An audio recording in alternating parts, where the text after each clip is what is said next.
শ্রাদ্ধ অনুষ্ঠান শেষ হওয়ার আগে জীবিত লাবণ্যকে নিয়ে সবার সামনে হাজির হলো তবলা। হ্যাঁ বন্ধুরা, আমরা এমনটাই দেখতে পাবো অনুরাগী ছোঁয়া ধারাবাহিকের আগামী পর্বগুলোতে।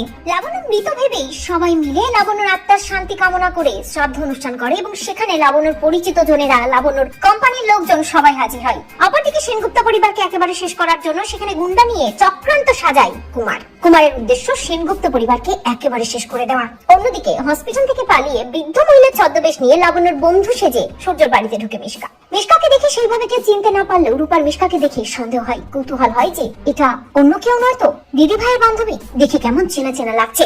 তবে মিশকা এমন ভাবে নাটক করতে থাকে যাতে কেউ তাকে ধরতে না পারে। অন্যদিকে সূর্য, দীপা সবাই খুব ভেঙে পড়ে লাবণ্যকে হারিয়ে। দীপা ভাবতে থাকে যে দেহকে তারা সৎকার করেছে তাকে চেনা যাচ্ছিল না। কিছু জিনিস দেখেই তারা লাবণ্যকে চিনতে পেরেছে। অনেক মানুষ এখনো আটকে আছে, তাদেরকে উদ্ধার করা যায়নি। সত্যি এই দেহটা লাবণ্য ছিল তো? পুরোহিত মশাই সূর্য এবং দীপাকে বলে যে লাবণ্য সেনগুপ্তর আত্মার শান্তি কামনা করতে, প্রার্থনা করতে। সূর্য যখন খুব ভেঙে পড়ে ঠিক তখনই আচমকা তবলা হাজির হয় লাবণ্যকে নিয়ে। তবলা সূর্যকে বলে, ডাক্তার বাবু। পেছন ঘুরে তাকিয়েই লাবণ্য সেনগুপ্তকে জীবিত অবস্থায় দেখে চমকে যায় সূর্য মা বলে গিয়ে মাকে জড়িয়ে ধরে। অন্যদিকে দীপাও লাবণ্যকে জড়িয়ে ধরে কাঁদতে থাকে। বুঝতে পারে তারা যাকে লাবণ্য ভেবে তারা সৎকার করেছিল সে আসলে লাবণ্য ছিল না, সে অন্য কেউ ছিল। তবলা সকলকে জানায় ওই এয়ারপোর্টে সে ছিল।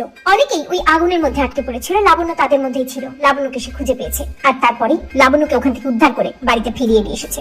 লাবণ্য মরে যায়নি, লাবণ্য বেঁচে আছে এবং জীবিত লাবণ্যকে পেয়ে সবাই খুব খুশি হয়। তো বন্ধুরা, তোমরা এটাই চাও তো যে এভাবেই যেন শ্রাদ্ধ অনুষ্ঠানের মাঝেই তবলা জীবিত লাবণ্যকে হাজির করে? কমেন্ট করে জানাতে ভুলো না।